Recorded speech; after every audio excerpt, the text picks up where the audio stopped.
नमस्कार, आप देख रहे हैं तेज इंडिया लाइव न्यूज और मैं हूं आपके साथ रजत।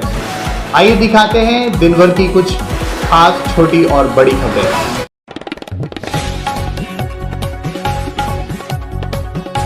जनपद बिजनौर के चांदपुर क्षेत्र के एक व्यक्ति द्वारा एसडीएम के पेशकार बस स्टैंडों पर रिश्वत के पैसे लेने का आरोप लगाते हुए बातचीत की एक ऑडियो वायरल होने का मामला सामने आया है। इसी मामले को लेकर तहसीलदार चांदपुर के द्वारा पीड़ित को नोटिस जारी कर कार्यालय बुलाकर पूरे प्रकरण के संबंध में बयान दर्ज कराया गया है। पूरा मामला बिजनौर जनपद के तहसील चांदपुर क्षेत्र का है, जहां पर मोहम्मद यामीन नाम के व्यक्ति ने चांदपुर एसडीएम मांगेराम चौहान के पेशकार में जमीन के मुकदमे को लेकर रिश्वत के आरोप लगाते हुए ऑडियो वायरल किया था, जिस संबंध में चांदपुर तहसीलदार द्वारा जमीन के नाम एक नोटिस जारी कर उसे 23 नवंबर को अपने कार्यालय बुलाकर संबंधित मामले में बयान दर्ज कराने के लिए बुलाया गया था। वहीं बयान दर्ज कराने के बाद कार्यालय के बाहर निकले पीड़ित युवक मोहम्मद यामीन ने बताया कि मेरे यहाँ पर बयान थे, मेरा 116 में यामीन का मुकदमा चल रहा था। पीड़ित का आरोप है कि दूसरे पक्ष से पैसे लेकर मेरा मुकदमा खारिज कर दिया गया। पीड़ित का आरोप है कि एसडीएम के पेशकार पर 18,000 रुपए होने का आरोप लगाया गया है। वहीं राकेश बाबू पर 15,000 रुपए होने का आरोप लगाया गया है। पीड़ित का कहना है कि पैसे मांगने पर इन्होंने कहा कि तुझसे पैसे लिए जा सकते हैं तो तू लेके दिखा देना।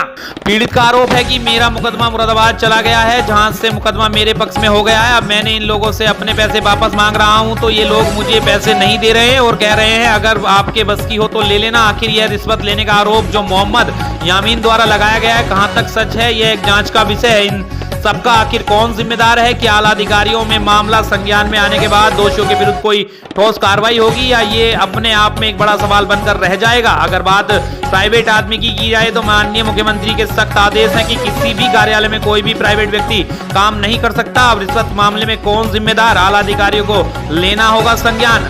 क्या संबंधित अधिकारी इस मामले में लेंगे संज्ञान या यूं ही ये मामला भी ठंडे बस्ते में रहेगा जमा? चांदपुर से हमारे संवाददाता मोहम्मद शौकीन की देखिए खास रिपोर्ट। मेरे बयान थे, मेरा एक मुकदमा 116 में चल रहा था, तो पेशकार साहब ने पैसे लेकर और मेरा मुकदमा खारिज कर दिया दूसरे साहब पार्टी से पैसे लेकर।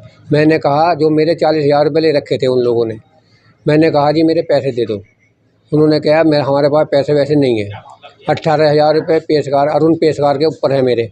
मैंने कहा मेरे पैसे दो आप, तो उन्होंने कहता तुझसे लिए जाएंगे तो ले ले तू, मेरे पास कोई पैसा नहीं है, ठीक है। और उसमें 15,000 रुपये मेरे राकेश बाबू पे हैं जो एडीएम साहब पारदली है।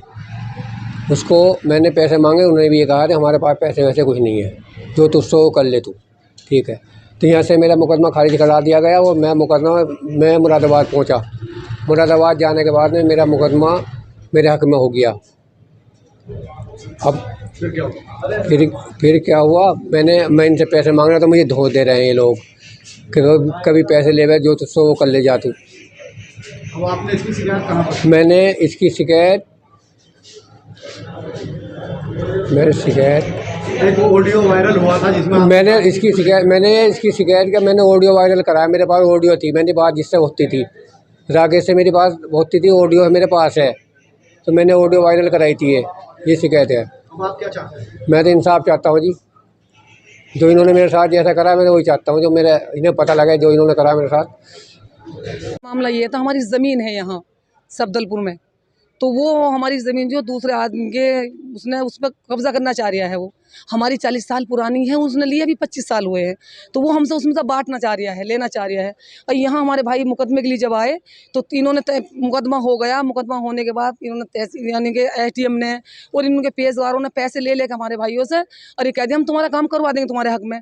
अब क्या हुआ, दूसरी पार्टी से पैसा लेने के बाद क्या करा उन्होंने कि उनके हक़ में फैसला कर दिया। इन हमारे भाइयों को साफ कह दिया कि तुम्हारा कुछ नहीं है इसके अंदर, और पैसा ले लेकर बैठ गए सबके सब। तो कितनी गलत बात है बताइए।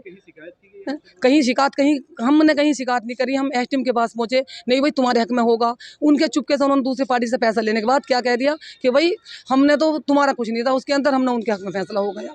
हमने उनसे पैसे के बारे में कहा कि उन्होंने क्या कहा कि तुमसे लिए जाए तो ले लीजिए। पेशकार से कहा, उसने भी मना कर दिया। एसडीएम साहब के पास गए तो उन्होंने भी हमारी कोई सुनवाई नहीं की किसी ने भी। बताइए अब आप क्या चाहते हैं? अब हम ये चाहते हैं भाई हमारे पैसे दिलवाए जाएं और जो हमारी ज़मीन हमारे को फैसला किया जाए।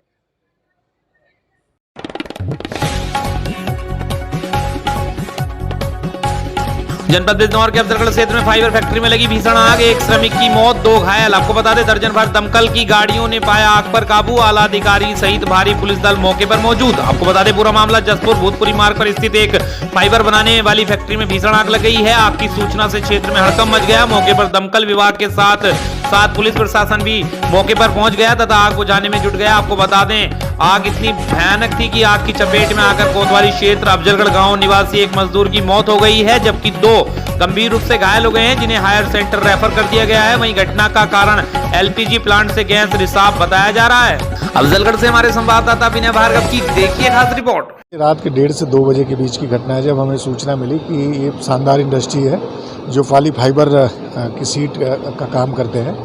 इन्हीं के बगल में, प्लांट के ठीक बगल में इनका जो गैस का चेंबर था जहाँ से ये सप्लाई लेते थे, वहीं पे रिसाव के कारण आग लगी थी।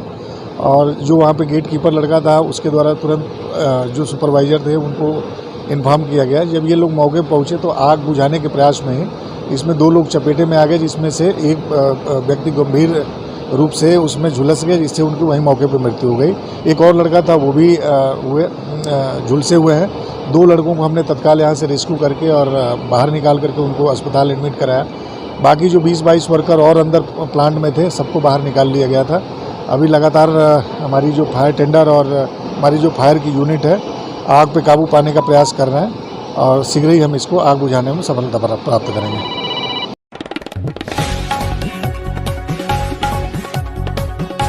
उत्तर प्रदेश के जनपद मुजफ्फरनगर में वरिष्ठ पुलिस अधीक्षक विनीत जायसवाल ने 2 पहिया वाहन चालकों को वितरित किए हेलमेट, यातायात को लेकर किया जागरूक। आपको बता दें मुजफ्फरनगर में 24 नवंबर प्राप्त समाचार के अनुसार वरिष्ठ पुलिस अधीक्षक मुजफ्फरनगर महोदय द्वारा यातायात माह नवंबर 2022 के अंतर्गत यातायात जागरूकता हेतु 2 पहिया वाहन चालकों को हेलमेट वितरित कर यातायात के नियमों के प्रति जागरूक किया गया। मुजफ्फरनगर से हमारे संवाददाता निशार मलिक की देखिए खास रिपोर्ट।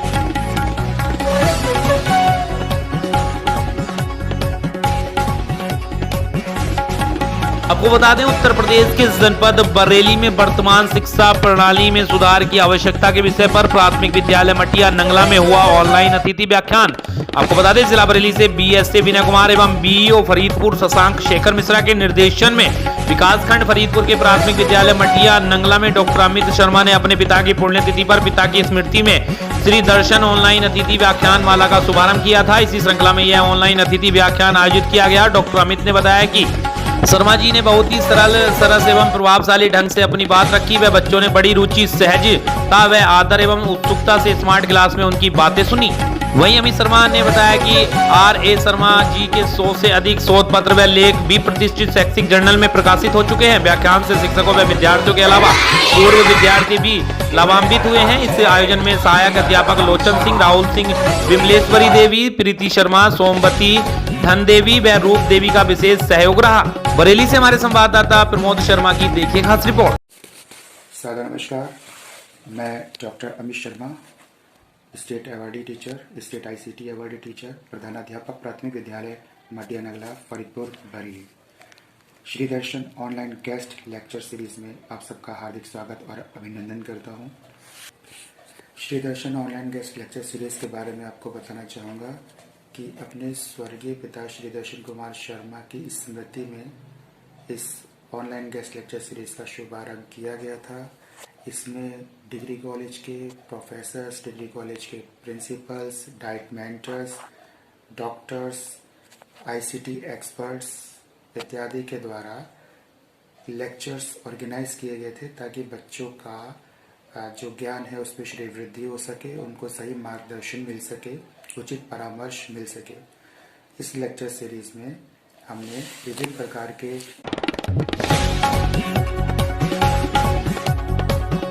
उत्तर प्रदेश के जनपद लखीमपुर खीरी के पलिया में भाजपा नेता रवि गुप्ता ने सैकड़ों ई रिक्शा चालकों को किया सम्मानित, निकाली रैली। आपको बता दें ई रिक्शा चालकों की यूनियन बनाकर चालकों को बीमा योजना दिलवाने व नगर में एक स्टैंड बनवाने का किया वादा। चालकों ने नेता रवि गुप्ता जिंदाबाद के लगाए नारे, समर्थन देने का किया वादा। चालकों ने कहा आज तक हम ई रिक्शा वालों को ज्यादा तर लोग खरी खोटी ही सुनाते हैं, लेकिन आज रवि भाई ने जो सम्मान दिया है जो कभी कोई नहीं दे सकता। हमें अपने नगर के लिए ऐसा ही चेयरमैन चाहिए था।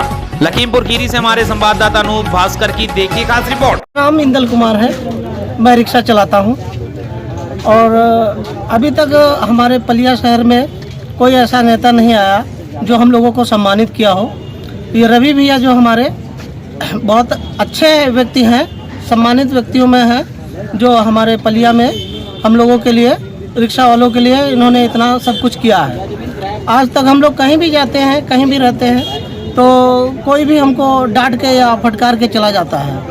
तो उसकी वजह से हम लोगों को अच्छा लगा कि आज हमें रवि भैया ने सम्मानित किया है और ये हमारे अच्छे नेता हैं।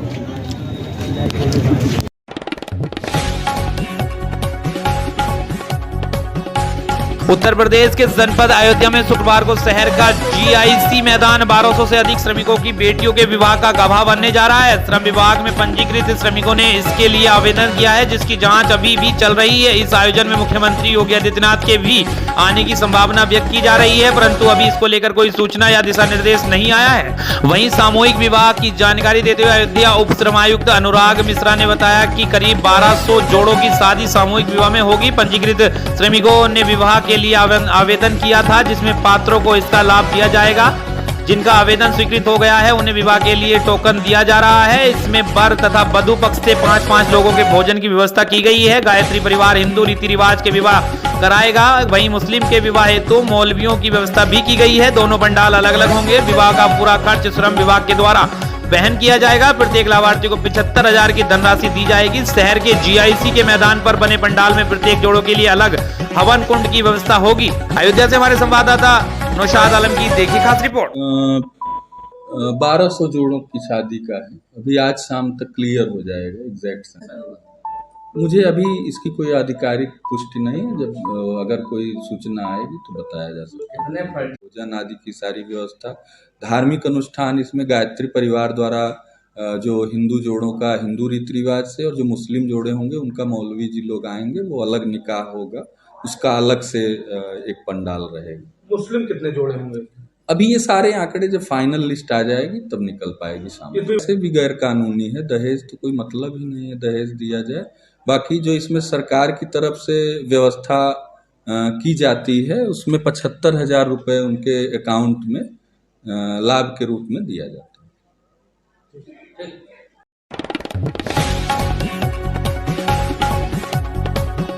उत्तर प्रदेश के जनपद अयोध्या के फतेहगंज स्थित खीर वाली गली के बगिया मैदान में एक दिवसीय निःशुल्क कैंसर चिकित्सा परामर्श शिविर का किया गया आयोजन। इस शिविर का आयोजन कैंसर मुक्त भारत अभियान के तहत देवी अहिल्या कैंसर हॉस्पिटल द्वारा किया गया, जिसमें कैंसर मरीजों के लिए निःशुल्क कैंसर चिकित्सा परामर्श प्रदान किया गया। इस निःशुल्क कैंसर चिकित्सा परामर्श शिविर के दौरान डॉक्टर अजय हार्डिया द्वारा इलेक्ट्रो होम्योपैथी में कैंसर रोग के बेहतर इलाज के लिए शोध की गई दवा का भी वितरण किया गया। उत्तर प्रदेश में बढ़ते कैंसर मरीजों की संख्या को ध्यान में रखकर इस रोग के प्रति जागरूक व आम लोगों को इलेक्ट्रो होम्योपैथी के प्रति जागरूक करने के ख्याल से इस शिविर का आयोजन किया गया। इस शिविर के दौरान डॉक्टर आशीष हार्डिया ने कहा कि अब देशवासियों को कैंसर जैसी बीमारी से न घबराने की जरूरत है, न ही इस बीमारी से निराश होने की जरूरत है। देवी अहिल्या कैंसर हॉस्पिटल इंदौर आज भारत का पहला कैंसर हॉस्पिटल है जहां इसका इलाज करा रहे हैं। कैंसर मरीजों का पूर्ण रूप से प्राकृतिक चिकित्सा पर आधारित इलेक्ट्रो होम्योपैथी दवाइयों से इलाज किया जा रहा है, जिसका किसी भी प्रकार का दुष्प्रभाव कैंसर मरीजों पर नहीं होता और इसके साथ साथ मरीजों के ऊर्जा स्तर में भी सुधार होता है। अयोध्या से हमारे संवाददाता नौशाद आलम की देखिए खास रिपोर्ट। कैंसर हॉस्पिटल ने एक चलाया है, जिसके अंतर्गत हम भारतवर्ष में अलग अलग जगह जाकर इलेक्ट्रो होम्योपैथी से जो संबंधित डॉक्टर्स हैं वहाँ पर हम चाहते हैं, और कैंसर मुक्त अभियान के अंतर्गत हम सबको एजुकेट कर रहे हैं कि कैंसर से हम कैसे मुक्त हो सकते हैं और इलेक्ट्रो होम्योपैथी दवाइयाँ किस हिसाब से कैंसर पे काम कर रही हैं और कितने अमेजिंग रिजल्ट इसके भी हैं। तो इसी के उद्देश्य से हम आज इस कैंप का ऑर्गेनाइजेशन हमने डॉक्टर आजम खान सर ने करा। कैंसर जैसी गंभीर बीमारी है ये sir, electro homeopathy first stage से लेकर के 4th स्टेज तक के पेशेंट को ट्रीटमेंट से लेकर पैलेटिव ट्रीटमेंट या क्यूरेटिव ट्रीटमेंट माध्यम से ये मैसेज देना चाहते हैं कि हम यहाँ पे कैंसर का ट्रीटमेंट जो इलेक्ट्रो होम्योपैथी जो पूर्णतः पेड़ों पे बनी हुई हैं, उनके अर्क से निकाल के उस मेडिसिन को बनाया जाता है, उस एनर्जी को लिया जाता है और पेशेंट को क्योर किया जाता है। नॉट ओनली कैंसर, जितनी भी डिजीज़ हैं सब पे ये प्रभावी हैं, सब पे ये वर्क करती हैं। और मैं लाइफ इलेक्ट्रो होम्योपैथ खीर वाली गली से ही हूँ। तो हम यहाँ पे मेन उद्देश्य है कि जो गुटखा, पान मसाला, तंबाकू, ये सारी चीज़ें जो समाज में हम हमारे जो यंग एज के हैं सारे लोग, ये सारी चीज़ें छोड़ दें सर। ऑर्गेनिक फूड का इस्तेमाल करें, क्योंकि जितने ज़्यादा ऑर्गेनिक फूड होंगे उसी हिसाब से हमारे कैंसर को क्योर करने के लिए हम और भी ज़्यादा जागरूक कर सकें। और मेरा मतलब यहाँ से मेन उद्देश्य यही है कि ये आवाज़ आप दूर तक ले जाइए, हिंदुस्तान के हर कोने में हो, क्योंकि उत्तर प्रदेश में कैंसर के पेशेंट बहुत ज़्यादा हैं, स्पेशली मुंह के पेशेंट हैं। जो हमने डोर टू डोर कैंपिंग किया हुआ था, उस कैंपिंग में हमको बहुत सारे ऐसे पेशेंट मिले जो मुंह का बहुत सारा प्रॉब्लम है, किसी को अल्सर है, किसी को ट्यूमर है, किसी के छाले हैं, किसी को वाइटनेस हो गई हैं, तो वो इलेक्ट्रो होम्योपैथी द्वारा ही हम इसको क्योर करते हैं।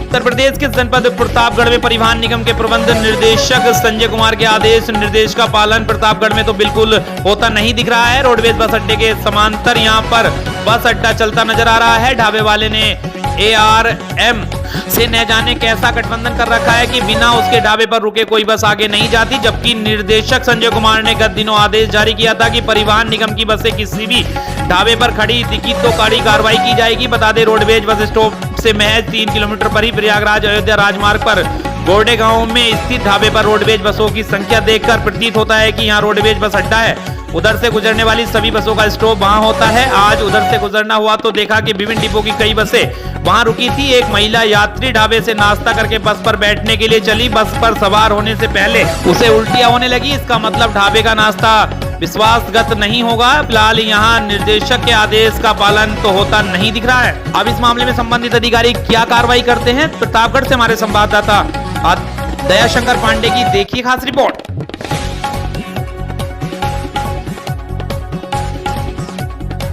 उत्तर प्रदेश के जनपद प्रयागराज में मुख्यमंत्री योगी आदित्यनाथ का संबोधन। प्रबुद्ध वर्ग सम्मेलन में सीएम योगी आदित्यनाथ प्रयागराज को 1294 करोड़ की परियोजनाओं की दी सौगात। प्रयागराज की धरती को नमन, सीएम योगी ने कहा। प्रबुद्ध सम्मेलन में लोगों का स्वागत किया। मुख्यमंत्री योगी आदित्यनाथ ने 284 परियोजनाओं का लोकार्पण और शिलान्यास। पीएम मोदी ने सबका विकास किया है, सीएम योगी ने कहा। सम्मेलन में डिप्टी सीएम ब्रजेश पाठक, केशव प्रसाद मौर्य भी मौजूद। अयोध्या में भव्य राम मंदिर बन रहा है, सीएम योगी ने कहा। प्रयागराज का पुराना गौरव लौटा रहे, सीएम योगी ने कहा। प्रयागराज से हमारे संवाददाता दयाशंकर पांडे की देखिए खास रिपोर्ट।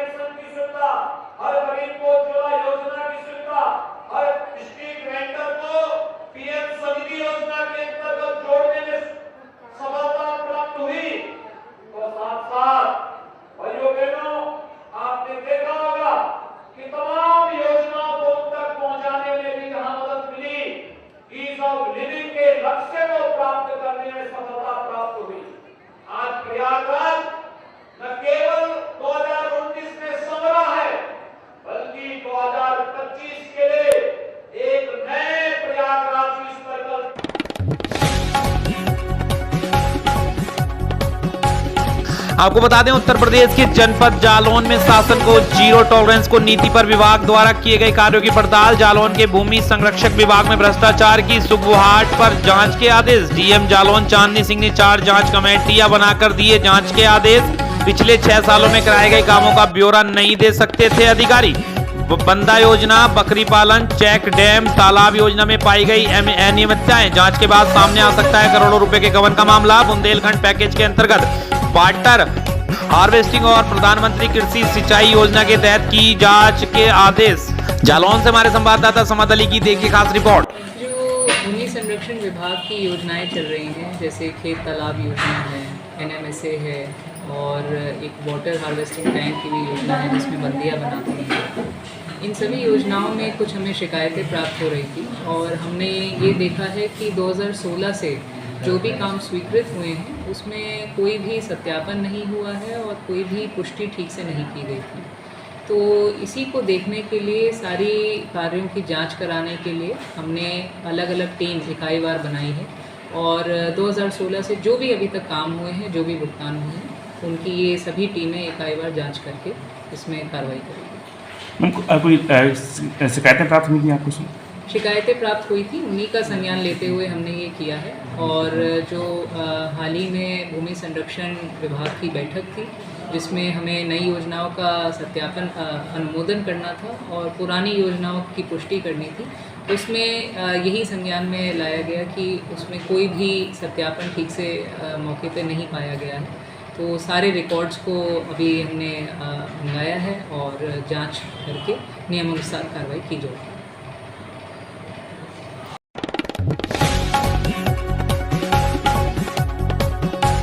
उत्तर प्रदेश के जनपद झांसी में अज्ञात वाहन की टक्कर से ट्रैक्टर सवार 2 व्यक्तियों ने गंवाई अपनी जान। आपको बता दें, जिला झांसी के कोतवाली मोड़ क्षेत्र के ग्राम बमरोली नेशनल हाईवे 27 के किराए पर एक अज्ञात वाहन ने ट्रैक्टर में जोरदार टक्कर मार दी, जिससे ट्रैक्टर में सवार 2 लोगों की मौके पर ही दर्दनाक मौत हो गई। जानकारी के अनुसार ग्राम प्रधान बमरोली अरविंद यादव और मृतक के भतीजे राकेश कुमार राजपूत निवासी ग्राम तालोड़ ने बताया कि मेरे चाचा ग्राम पहाड़ गांव ट्रैक्टर लेकर रोटरवेटर चलाने गए थे, जो कि काम खत्म करने के बाद वापस पहाड़ गांव से शाहजहांपुर थाना क्षेत्र के ग्राम तालोड़ ट्रैक्टर लेकर वापस घर आ रहे थे। तभी हाईवे पर बमरोली के तिराहे पर रोड क्रॉस करते वक्त किसी अज्ञात वाहन ने ट्रैक्टर में जोरदार टक्कर मार दी, जिस पर सवार मेरे चाचा वीरेंद्र सिंह राजपूत एवं गांव के दशरथ सिंह ठाकुर निवासी ग्राम तालोड़ सवार थे, जिनकी अज्ञात वाहन की टक्कर से मौके पर ही दर्दनाक मौत हो गई है। सूचना मिलते ही पुलिस ने पहुंचकर दोनों शवों को कब्जे में लेकर पोस्टमार्टम के लिए भेज दिया है और जांच में जुट गई है। झांसी से हमारे संवाददाता समद अली की देखिए खास रिपोर्ट। मृतक वीरेंद्र सिंह राजपूत हमारे चाचा जी हैं और दूसरे इनका दशरथ सिंह जो है ठाकुर साहब हैं, दशरथ नाम है इनका। कहाँ से लौट रहे थे, कैसे क्या हो गया, आपकी जानकारी है इसकी? ये पहाड़ गांव से जो है रोटावेटर करने गए थे खेत पर, तो वहाँ से काम ख़त्म करने के बाद यहाँ तालोड़ जा रहे थे। कहाँ पर हुआ ये एक्सीडेंट, कैसे? एक्सीडेंट ये बमरोली मोड़ हाईवे पर जो है, अब मैं तो मौके पे नहीं था, यहाँ लोगों ने बताया कि क्रॉसिंग कर रहे थे, तो क्रॉसिंग में जो है वहाँ से ट्रक आया और देता हुआ चला गया। हाँ, क्या हुआ दोनों को? दोनों ऑन स्पॉट ख़त्म है, आप लोगों के सामने है। इसकी सूचना पुलिस को दी गई? अब पुलिस को हाँ है, मौजूदगी में पुलिस भी है और जो है, क्योंकि हमें तो आने में अभी बाद में पता चला, लगभग बता रहे लोग आधा घंटा हो गया यहाँ। कहाँ भेजा जा रहा है अभी? अब श्रीमान जी पूछेंगे उनसे, वो जहाँ भी झांसी जाएंगे या मोड़ जाएंगे।